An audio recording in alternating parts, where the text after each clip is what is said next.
Okay, witam wszystkich bardzo serdecznie na kolejnym SpeleoWebinarium. Welcome everybody. Just give me a second. I will explain everything in Polish and then we will switch back to English. Witam serdecznie wszystkich zebranych. Dzisiejszym gościem jest Christos Penos, który opowie nam o greckich jaskiniach i no, z wiadomych względów jest dzisiejsze webinarium odbędzie się po angielsku, także pozwólcie Państwo, że się przerzucę na angielski. Gdyby się pojawiły jakieś pytania, coś trzeba było wyjaśnić, to ja oczywiście służę pomocą i ewentualnie mogę coś na czacie jeszcze dodać, natomiast teraz już pozwólcie Państwo, że się przerzucę na angielski. Welcome everybody. Our guest here today is Christos Penos from Aristoteles University of Thessaloniki, and also he is a president of Hellenic Federation of Speleology and one of the most prominent caver in Greece. I don't know, should I say that? Yeah. And well-known speleologist. He did his PhD in Thessaloniki University. He studied speleogenesis of caves in Menikio mountain, and later he moved to Bergen to the Stein-Erik Lauritsen lab, where he studied caves in Greece and in Arctic Circle, and he worked on karst hydrogeology, paleokarst. He actually very interesting application of the karst and speleological research for basin research and reservoirs.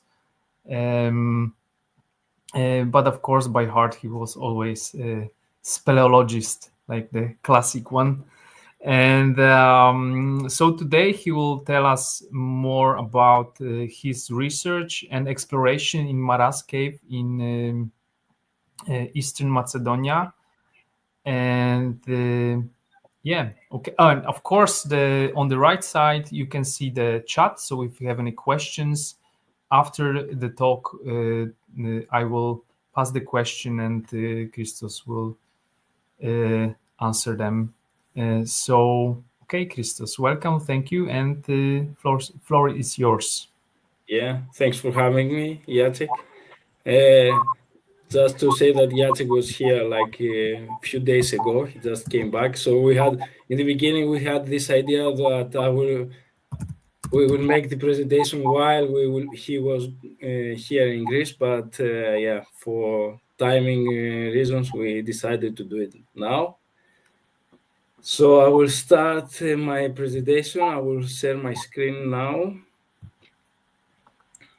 Okay, can you see the screen? It works. Okay. Great, thank you. So, hello everybody. Thank you for joining this talk.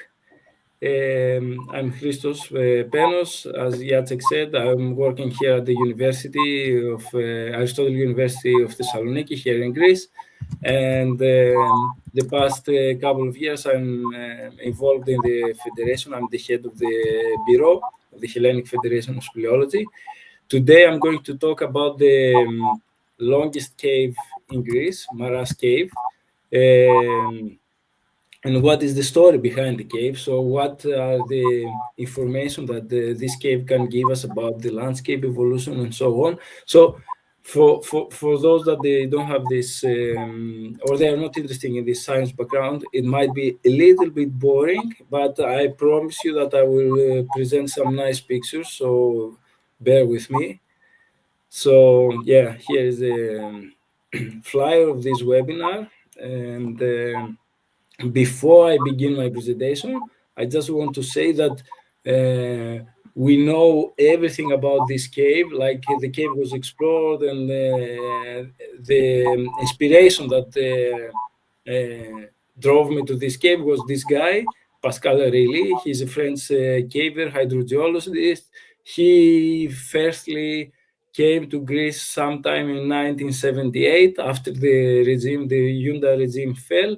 So he started visiting some caves in Greece in 1978. And the last time we met, it was 2016. he looks like this now. I think like he has he's a grandparent. I think he has I think he has at least 2 grandkids. And he said that he's coming this year to continue the exploration in the Maaras Cave. So also, before showing you stuff here, I just want to thank all of my colleagues that we work together in this cave. And I'm not going to tell all of their names. I just put them here so you can read them. So they are either scientists or cavers that they helped during the exploration of the cave, the survey of the cave, the science stuff that we are doing inside the cave, and so on. So yeah, part of this work, I mean, most of this work is actually work that I'm sharing with them, and we are doing it together. But I have the privilege to presenting, or not exactly the privilege, but still, I'm the one that he's presenting this work here. So. Where is this cave? As Jacek said in the beginning, the cave is somewhere here in this red dot in northern Greece, in the prefecture of Eastern Macedonia. I know that probably there is a small, misunderstanding with the term Macedonia, but bear with me. So this is the geological map of the area of the Aggitis Basin. This red line here is the cave, based on the survey that we did. So we did, I think, a quite good survey of the cave, and we interpolate the cave here on the geological map. This is the Aggitis Basin here, which is a part of the sub of Strimonas. It's a sub basin of Strimonas Basin. Strimonas Basin is a big river that begins. It flows out from. It springs out from Bulgaria, somewhere close to Sofia, Bulgaria, and it ends up here in the Aegean Sea. So Aggitis River is a tributary of Strimon River. It's a quite big, at least for the Greek part, quite big basin, drainage network, and 2 basins. So the cave, the study of the cave, that is actually the spring of this tributary, it was quite important, and it was something that we wanted to do and we were planning to do. A little bit about the basin. The Aggitis Basin is a well-defined graben controlled by northwest-southeast normal force, more or less. The mountains area that borders the basin are mostly dominated by metamorphic rocks and that are intersected by small plutonic intrusions, like here. So the blue color represents this metamorphic rock, these marbles. And then we have these small red intrusions, like here, that are actually plutonic intrusions. The western part is covered by lacustrine clastic sediments deposited due to sea level rise that took part sometime during Miocene. Alluvial sediments, of course, are covering the central part of the basin. Near this area, near Philippi, for those of you that are religious or Christians, Philippi is like a very important city for Christianity, because Paul was the first one that Paul gave, like he gave a talk about Christianity for the first time in Europe, in that village here. But in terms of geology, Philippi is important because they host the broader area hosts a large peat deposit, which is a very important paleoclimatic archive. There was so many paleoclimatic studies in the area using the pollen data from some cores that happened here. And there are some deltaic deposits here in the area. You can see it here from this Xeropotamus Doxato stream. It's a small stream that covers this, that exits into the basin somewhere here. So what about the cave? Okay, so enough with that stuff. The cave is this one. Here you can see the plan view of the cave. This cave survey was done by Speleo, a caving club in Athens. And the cave survey, this cave survey was took place sometime, I think, during 2012. You can see that the cave hosts these huge chambers. Actually, I think this one is the biggest one. In terms of height, here the ceiling height is 60 meters above the water table. Here, above the river. This chamber, it is called the ghost chamber, because these huge stalagmites, they resemble the ghosts. So the French explorations that they first entered the cave, they gave this name to that chamber. So we have like quite big chambers and quite big corridors, but at the same time we have some small siphons that in places we need to dive to pass through, some very small dives, like half a meter or something like this. Not anything extreme, but still there is this difference in morphology along the cave. And of course, these siphons, they are actually, I could say, dangerous in a sense that, okay, the cave can flood. Of course, they are not, based on the data that we have collected the past years, no flash floods are occurring, but still there is this possibility in the cave. So the mean discharge is about 5 cubic meters per second. The length of the cave is around 11 kilometers. The width varies from 0.2 meters, so between 20 centimeters in the siphons, to 20 meters, 20 plus meters. So we have quite spacious corridors that we walk. And the height also varies from 0 to 0.2 meters in the siphons, up to 60 meters, which is the highest chamber, and the highest point is somewhere behind here that you cannot see it from this picture. So a little bit about the exploration of the cave.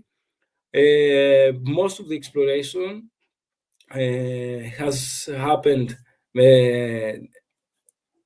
by the ERIS team, and of course the head of this exploration team was Pascal Reilly. ERIS is a French group. It belongs in the French Federation of Speleology. So in 1952, it is the first report by a Greek speleologist, a Greek caver, about the cave. It was done by Petrochilos, which for most Greek cavers, it is considered as the father of the Greek caving, Greek speleology. So in 1952, Petrochilos is the first one that says, okay, we have this cave here, there are these springs here, and there is a potential for a big cave. Petrochilos died sometimes later, that decade, in 1950s. But his wife, which is the mother of Greek speleology, she kept that in mind. And when she met Pascal in 1978, caving and diving somewhere in Peloponnese, she invited him to check this cave. So Pascal came in 1978. He also, with his team, observed that, but they didn't have time because they had to go back to live. So he kept that into his book, into his notes, and he said, okay, when I'm coming back in 3 years from now, in 1981, I will try to dive through the first siphon, which is the entrance siphon, basically. So he managed to do the dive 3 years later, in 1981. He passed through the siphon, and then he met another siphon. He managed to dive through this other siphon, but then he stopped in the siphon where nowadays the soul cave part of the cave ends, because now these days the cave is partly soul cave. So Pascal stopped in the place where the soul cave ends today. But he saw the potential. He saw that there is a huge potential about this cave. He seen like there is a huge, big discharge of the river. He's seen that even from the first places, from the first corridors, there are big rooms. So he's seen that he thought that there is a huge potential in this cave. So 3 years later, in 1983, 2 years later, in 1983, he came back with his group, and they managed to do the dive here, and then they continue for something like 2 kilometers. So the cave from here to here is quite spacious, quite easy to walk. And actually here there is this biggest chamber in Greece. We call it the Chamber of Acropolis, which is more or less 100 meters in length, and maybe, not maybe, but 40 meters in width. And here is the Chamber of Acropolis. It has these huge stalagmites. It is quite impressive. So when they met this huge chamber, they immediately gave this name they named it as an Acropolis chamber, because it looked quite dramatic, quite fantastic for them. So in 1983, they managed to reach this siphon here. Then for 10 more years, they didn't really do much. They didn't came back. I think Pascal became a father or something like this, so he didn't continue the exploration so much. There were some Greek cavers that they pushed the exploration, but they didn't manage to pass the siphon. You have to keep in mind that it is quite, although it is easy cave, it is very big in length. So transporting diving equipment and the diving stuff inside the cave requires big teams and a lot of effort. And this was, in my understanding and the way I see it now, it was the problem back then, and why it held back this whole exploration. Although the cave was quite known and there were very experienced cavers and cave divers involved in the exploration.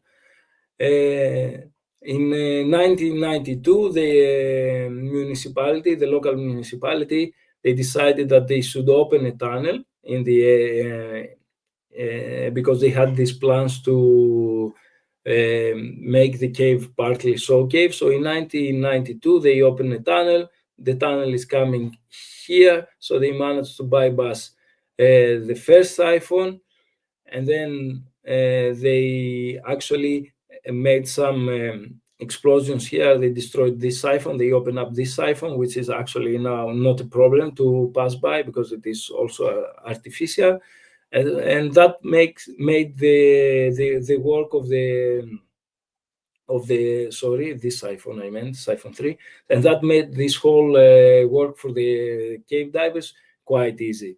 So in 1997, 5 years after this, Pascal again came with his group. There were Greek cavers again involved in the group. I'm just saying that Pascal was the head of the expedition. And in 1997, they managed to pass the siphon 5. And then in a few days, they've reached the siphon number 6, which is, at that point, we consider that this was the terminal siphon for this branch of the cave. And then they managed to continue to further push the exploration higher up here, not higher, but longer inside the cave here, where they met the terminal siphon number 7 in 7,791 meters from the entrance.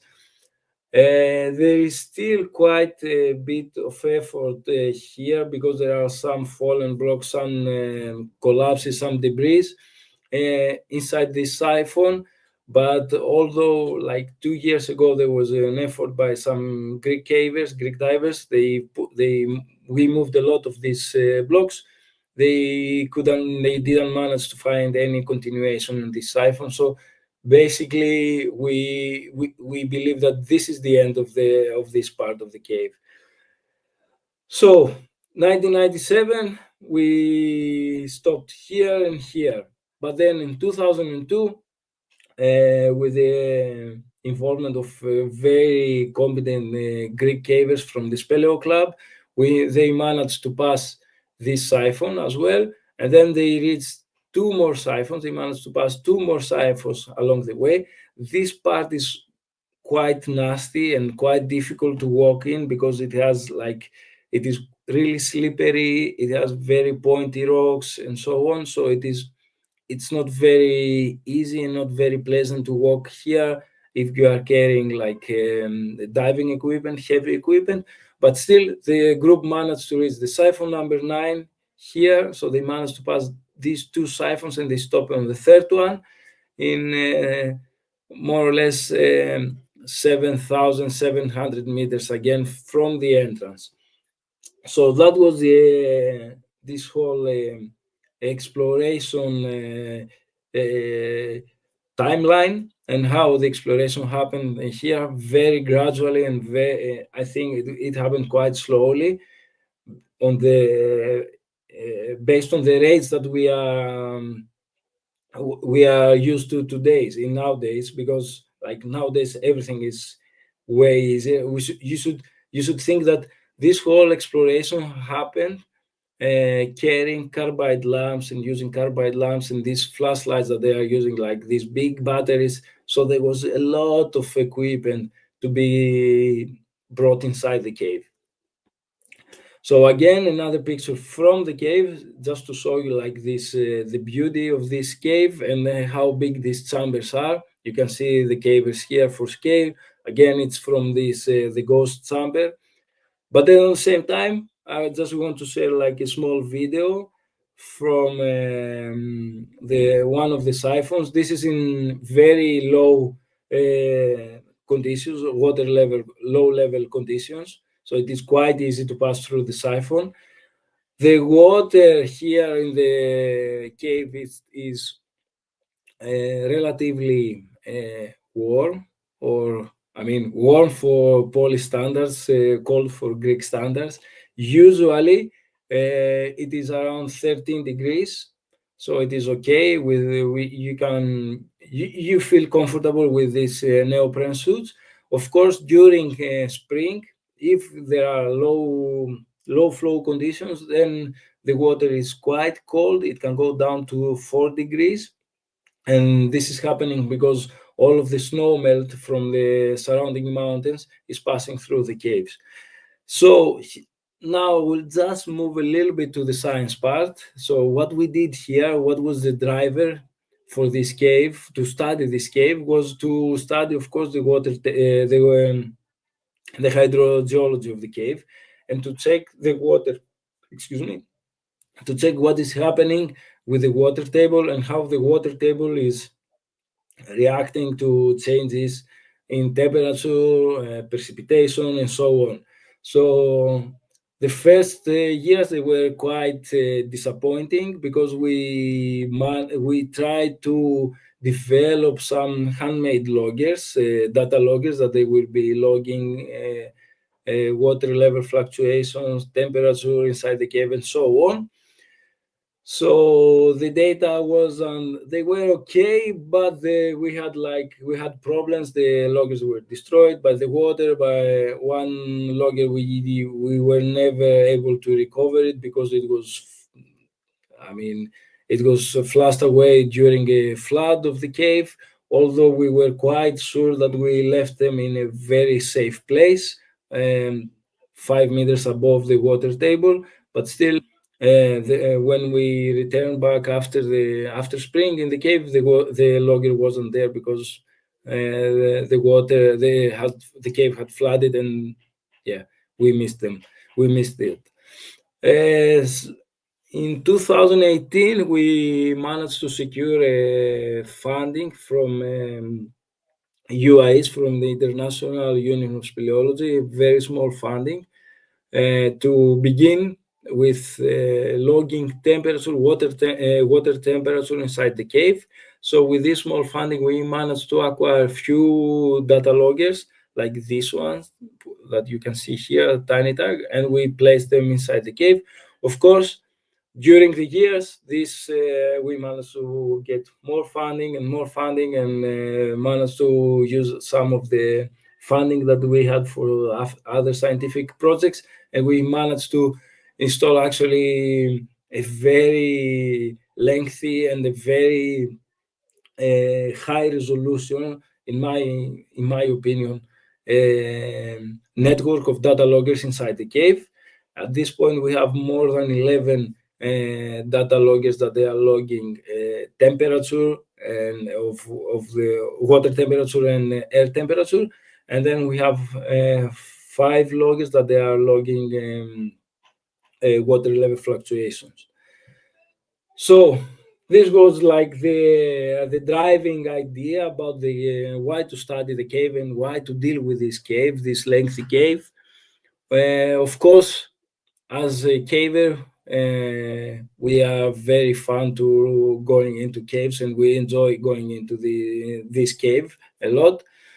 But like going on inside the cave, we start new scientific questions starting to arise, and new scientific observations were made by all of these colleagues and all of these people that they were joining from time to time. And then the idea was that, okay, probably this cave can tell us something about the landscape evolution and the basin evolution of the broader area. So, of course, the first thing that we did, and this is something that all the cavers know to do best, was to do the cave survey, underground mapping of the cave. So for this, we used, as I'm guessing all of you are using, the Disto-X array. So we used two Disto-X's, one Disto-X and the Disto-X2 that we have. So we were split in two different groups. We were 4 people, and we managed to do the cave survey in less than 3 days. The first cave survey that happened in the cave took place sometime in the early 2000s by the Speleo Club, the map that I showed you in the beginning. Then they used just the normal laser rangefinder and compass and the Clino, and they were 25 people. Then they spent 21 days inside the cave. So this is also, I'm just saying that just as a comparison of what these new tools can give us, as how much this new technology is advancing everything, even the cave survey, of course, cave exploration, as I explained before. So using these tools and applying this cave survey methodology, where we made one station and we tried to do the survey line in the middle of the passage, and then using like taking shots along in every station perpendicular to the cave survey, trying to describe as best as possible the passage of the cave, the shape of the cave corridors. So that was the methodology that we used with the cave survey. Of course, then we import the cave survey into Therion, as most of you know, and then we used GIS to manage the data and to proceed with further analysis of the data. And based on the survey that we made, we managed to generate these 4 different maps. This is the map of the cave floor, okay, the plan view of the cave floor.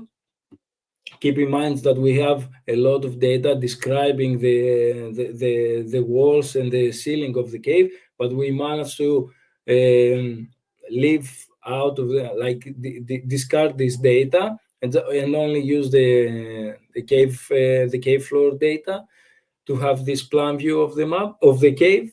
Then using this data, we managed to generate an elevation map of the cave. You can see, of course, that the lowest elevation is here at the exit. The highest elevation is somewhere here. It is 71 meters higher than the spring. Then that was easy. Again, we used the elevation map to generate a slope map, which is depicted here. So with the slope map, we were able to see that the cave actually exhibits very low slope. The high slope is somewhere here, and this is also an indication of how young this cave is. It is a rejuvenated fluvial system, if I might say, if I can use this term. And the slope of the river varies from 3% to 67%. This very high, this very like slopy areas is mostly here, where is this siphon that you have to dive 6 meters with 45 degrees angle and then 6 meters higher up. and of course the debris cones that you can see inside the cave. But basically, the cave floor, it is relatively flat, so we have only 3% slope on the cave floor, which is quite easy and pleasant to walk. Then, of course, since we had all of this data about the roof and the walls, the ceiling and the walls, we generated these cross sections of the cave. So in order to check the cave morphology of the walls and the ceiling, so we generated these two cross sections that you can see. You can actually see only one because the other one is not very clear, but it is here, so you have to trust me. And of course, and one observation was that the cave floor is covered with sandy clastic sediments, and the sediment terraces are occurring alongside the riverbed. So we have these huge terraces that they are evident along the whole river, the whole length of the cave, and the elevation, the height varies from 10 centimeters up to 6 meters, maybe 7 meters in places. We haven't really gave that much attention on the height of these terraces, fluvial terraces. But I mean, you can just imagine looking at this cave here, this photo in the cave as scale, you can see how high these terraces are. So another thing, so we know that the cave is bringing a lot of sediment, and we think that the sediment would be like a tracer, a proxy to see from where the water is coming inside the cave, because that is also another issue. The cave that is coming out of the water that is coming out from the springs of this cave, it is actually quite important for the whole area. They are using it for irrigation purposes mostly. So that was also an idea to look. So as a geologist, what we know to do is to collect samples. So we collected samples along the stream, along the river. We made some chemical analysis, let's say, of this, not chemical, but petrological analysis of these sediments. And we found out some very interesting parts, like there is a lot, for example, that there is a lot of silica, a lot of lead, okay, not so much iron, but still, and so on. And the sediments are not, we don't have very high percentage of carbonates on the sand. So that was something that it was quite impressive, to be honest. In the beginning, I thought that something was wrong. And based on that, we were able to actually put some hard data on something that all of the cave people, all the speleologists know, that the water inside the cave should be coming from the polge that sits above this cave. The thing is that in a projection, the cave is something like in a projection on this axis, the cave is something like 5,000 meters long, and then we have 5,000 more meters missing to connect the cave, the end of the cave, the end of these two siphons that I saw in the beginning, to connect them with the ponor that sits somewhere here. Ponor is like a small pit where the water is entering the system, let's say. And these variations on the petrological data because of these plutonic intrusions that I presented in the beginning on the map in the beginning. So that was like, okay, now we know. I mean, there are data that connect the source of the water with what we are getting in the spring. So the people that they are cultivating this area, which is heavily cultivated, they should be more careful and actually be more cautious on what they are putting and what fertilizer are using, because at the end we will get it later on somewhere here. So a few more pictures about the cave. As I said, okay, the cave is that big. Of course, when we are studying a cave, one important question that needs to be answered is the timing. When the cave was formed, of course, we cannot really answer this question, but what we can answer is that we can date certain phases that the cave experienced throughout its geological history. And one of these phases was the flooding phase. Okay, when the cave has flooded or when the cave was filled with all these big sediments that I've showed you in the previous. So in the beginning, one idea was to use paleomagnetism, and this is actually, we take samples of the sediments. We know now the inclination and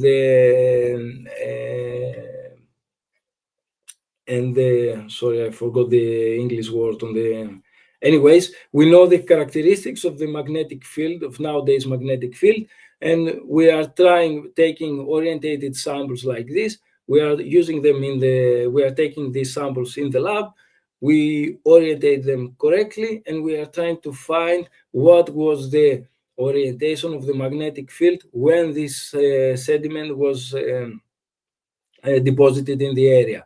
And based on some curves that they are like there are some global curves about the shifting and the oscillation of the magnetic fields, both in orientation and in enthalpy and in power, let's say. Again, sorry, I'm missing this word. We can actually pinpoint and say, okay, probably this part of this terrace or this sediment was deposited here at this time of the year. So another very common thing that happens always in these cave studies, that this whole research gave no good results. So we weren't able to date that.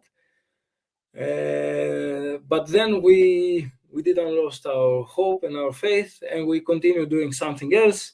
So we tried to do these electric resistivity tomographies inside the cave, because we wanted to see, okay, maybe we don't know, we cannot date these terraces exactly, but let's see what is the depth of the sediments that it is deposited inside the cave. So we made few electric resistivity tomographies along the flow of the river, with some colleagues here from the University of Thessaloniki and some colleagues from Bergen. And what we found, it is actually quite impressive. It is that at the floor of the river, there is at least 40 meters of sediments, of 40 meters of sand. It is sitting at least 40 meters of sand. It is sitting below the water table right now. So that gave a whole new perspective about the volume of the cave, how big this cave is. Apparently it should be quite big if for this area here, that it is close to the Acropolis chamber, where the height of the ceiling is around 40 meters and the width is more than 20 meters. We have at least 40 more meters of void that it was later filled with sediment. That means that this cave is huge. Like, the dimensions are very, very big, and it is only comparable with caves in the Southeast Asia. The volume of this cave is only comparable with these caves, which is quite impressive because this cave is in the Mediterranean. So based on all of this and some geomorphological mapping that we did in the area, we managed to, and comparing the canyons in the area and using some fluvial knowledge about the fluvial geomorphology of the area and so on, we managed to generate like a conceptual evolutionary model for the broader area, but using a lot of data from the cave. So we believe that in the beginning there was a big river that it was flowing directly to the Aegean Sea. The river was exiting here. The Maaras Cave was somewhere here. The polio was somewhere here. The cave was way below the water table, and it was actually like this. And we believe that this morphology is still evident in these cross sections that I saw you about concerning the roof of the cave. Of course, the floor of the cave, we cannot see it since it has at least 40 meters of sediment. Then in a later stage, the water table started falling. The river was diverted. It stopped going out from this part here. Now we can see wind cap here. So the cave was diverted and it started exiting another cave, through another valley. At the end of this valley, there is a small cave that we visited with Jacek last Thursday, and we had a very fun experience with my cell phone. And then the water table continued to drop, of course. The cave, the water here, they couldn't exit from this part here into this valley, this adjacent valley that is somewhere here. So it started flooding this whole area and forming this marshland close to the area of Philippi that I was telling you about. And this had as a result for the cave to start back flooding, and a lot of sediments started depositing inside the cave. And these are actually the terraces and all these sediments that we were able to find using the ERTs. Then, and this is something that, okay, probably we might be able to answer in a few years from now. Something else happened again. We had the opening here of a canyon, and then the base level dropped again. The river started down cutting inside the cave, start forming these terraces that I showed you in the beginning. So because now it is way below 6 meters below the upper part of these terraces. And now this is the present day morphology, or the present day geological setting in the area. So all of this actually gave, before I close my presentation, these all ideas, they actually gave birth to this monitoring of the water, and trying to find the source of the water, and trying to find how the water, if the water it is polluted, and what is the impact of man-made works or agriculture or whatever in the area, gave birth to this project that we have now with the Hellenic Federation of Speleology, where we are monitoring karst aquifers in the whole country. We managed to secure a small funding for this with the federation, so we have plans to deploy the biggest monitoring network in the whole country, and we will monitor all of these caves, also all of these springs or caves, that there are quite a lot, because Greece is actually maybe 65 to 70% of the Greek territory. It is covered with carbonate, so we have a lot of caves in Greece, and we drink a lot of this water in Greece. So now, as a federation, we have this goal to monitor and look for the impact of the climate change into these systems, in these caves, given the fact that the Mediterranean area, and especially the Eastern Mediterranean, according to all models or predictive models about climate change, it will be the area that we will be hit the most, and it will be impacted the most by the imminent climate change. And to be honest, we are already able to see this, and we are experiencing this in Greece. So if you want, and if you have time, you can look on our website here. It's you can either scan it now with your phone or Google it, like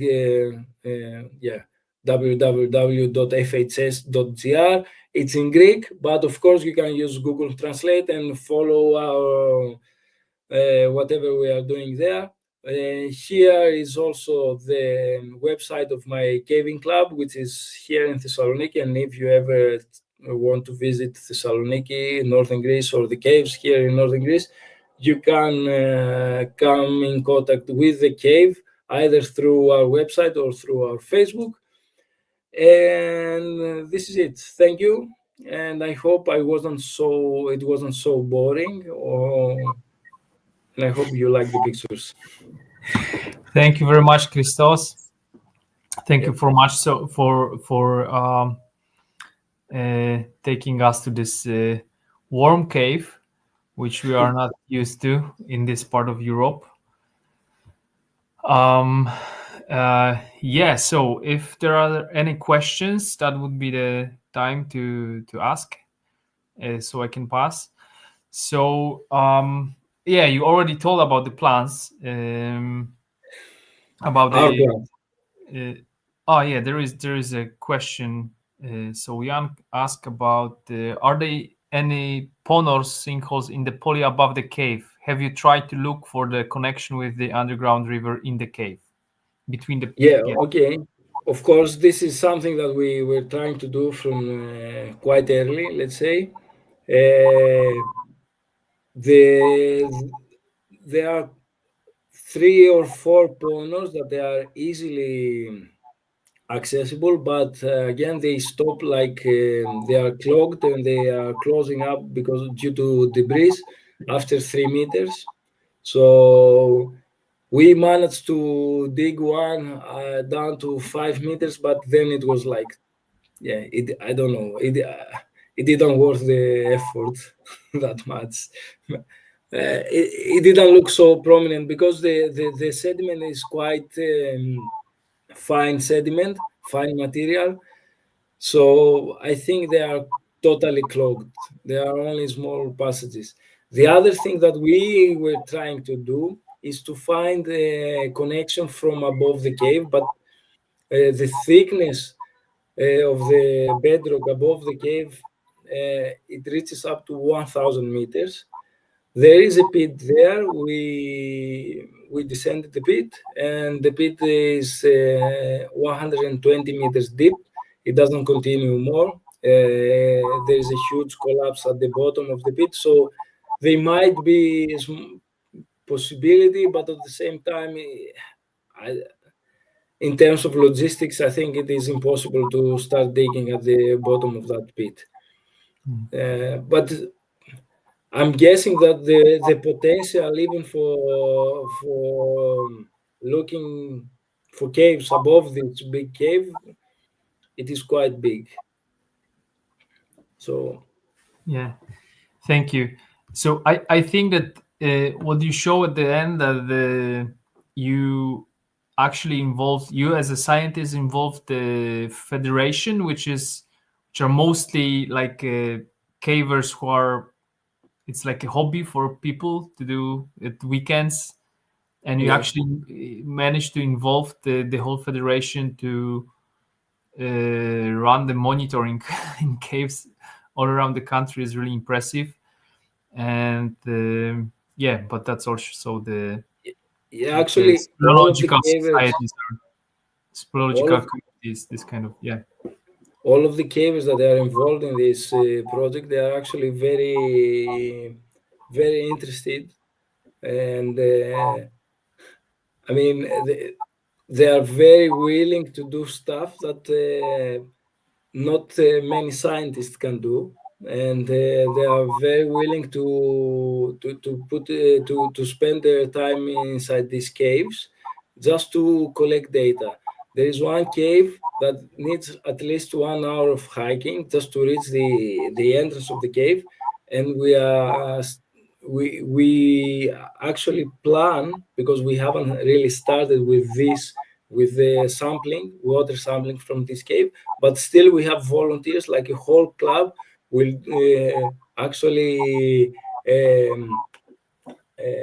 how can I say that, they will have this cave under their responsibility, a whole club in Creta, and they will collect samples monthly basis, water samples in monthly basis, just to analyze them and see if there are any changes. And keep in mind that Creta is like one of the most touristic places in Europe, and during summer it is impossible to drink water from the tap there, because like there is very big need in water, and all the boreholes are actually pumping the seawater during summer. So people are started looking for springs, but again, the springs, given the fact that the Creta is in an arid area, they are not able to support this need. And still, like the people, the caving community really understands this, because we see that, like, we are the first ones that we can actually observe this, the cavers. We go inside the caves and we see the changes, and it wasn't difficult to convince all these people to start working, because they know, they see the problem, they understand the problem, so it was easy. Yeah. Okay. Thank you. Jan also has a question about the dye tracing. Did you? Yeah. We Try did it. We did dye tracing in the ponors. Yeah, it takes something like 8 hours from the ponor to the spring. Oh, okay. So that's Yeah. very quick. Like, Yeah. okay. Cool. So, thank you very much. Congrats on the research, and all the best in the future research and the monitoring all around the country. Thanks. I mean, yeah, that's the best example for that the karst research and speleology is actually useful. It could be useful. So thank you very much, Christos, for giving us the talk and explaining all the details on the cave monitoring and the importance of the karst aquifers and karst waters, not only in the Mediterranean region but in general. So thank you very much. Thank you all for being here. Thanks for having me. And yeah, we will see each other in a new year. So Merry Christmas, and see you next year then. Merry Christmas, Thank you very everyone. much. Yeah. Bye. Bye bye.